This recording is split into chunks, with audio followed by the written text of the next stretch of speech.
Jeg er Frederik Banekvist, og sammen med Christian Dane Møller står vi bag Spec Health. Vores navn Spec Health er ikke valgt helt tilfældigt. Spec er nemlig forkortelsen for specialiseret, og Health er det engelske ord for sundhed. Det har vi valgt, fordi vi fokuserer på årsagerne til smerter og sundheden, og ikke sygdom og diagnoser. På Spec Health der er vi nemlig interesseret i årsagerne til smerterne, og vi arbejder på en målrettet plan for at møde dig der, hvor du står. Vi kender alle sammen det med at have smerter, men alle scanninger og blodprøver viser sig normale. Vi bestræber os på at forstå smerterne, hvorfor de opstår, finde årsagen til hvorfor de ikke forsvinder, og hjælpe folk ud fra et helhedsorienteret synspunkt, så man kan vende tilbage til en velfungerende hverdag igen. Vores vision er at gøre det bedre. Det er ikke at anskue symptomer og smerter som kasser og bokse, som vi alle sammen skal passe ned i, men at ændre den her klassiske kassetænkning, som vi jo ofte møder i behandling og undersøgelserne i dag. På Spec Health er vi interesseret i hvorfor. Hvorfor du oplever de her smerter? Hvorfor kommer det nu? Og hvorfor forsvinder de ikke af sig selv? På Spec Health har vi 3 kerneværdier. Forståelse, for symptomerne har ofte dybere rødder, så kroppen skal ses som en helhed. Tid. Vi investerer tid. Tid til at lytte, tid til at forstå, og tid til at behandle dig ud fra den unikke situation, som netop du står i. Og tryghed. For alle vores behandlere er uddannede og autoriserede fysioterapeuter og osteopater. Hvis ikke de er uddannede osteopater, så er de i gang med en Master of Science i osteopati.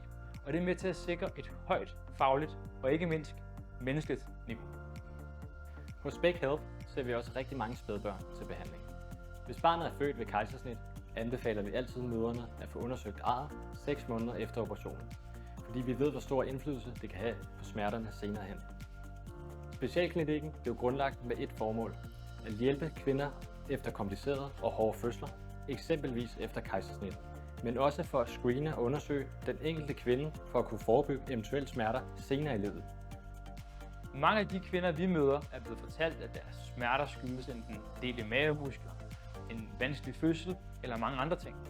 Men hvad hvis årsagen til smerterne er det her store ar, som efterlades efter et kejsersnit? Gennem de seneste år har vi hjulpet talrige kvinder med smerter i lænden, bækkenet, hofterne og endda hovedpine. Og vores erfaring har vist os, at der ofte er en sammenhæng mellem kejsersnittet og de vedvarende smerter, som kvinderne oplever. Antallet af kejsersnit er stigende i mange lande, herunder Danmark, hvor hver 5. af alle fødsler udføres ved et kejsersnit.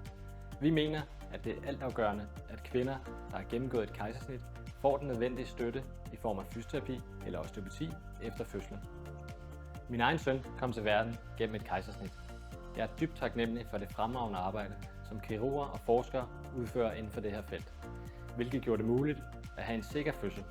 Men samtidig er det også vigtigt at anerkende betydningen af forløbet efter fødslen, da det er utrolig afgørende at påbegynde behandlingen af fysioterapi eller osteopati hurtigst muligt. Da jeg var i gang med at skrive min Master of Science på Universitetet i England, slog det mig, hvor mange der får et kejsersnit, og at kvinder efter et kejsersnit ikke tilbydes den nødvendige hjælp, da vores erfaring viser, at kejsersnittet kan være årsagen til smerter et andet sted i kroppen.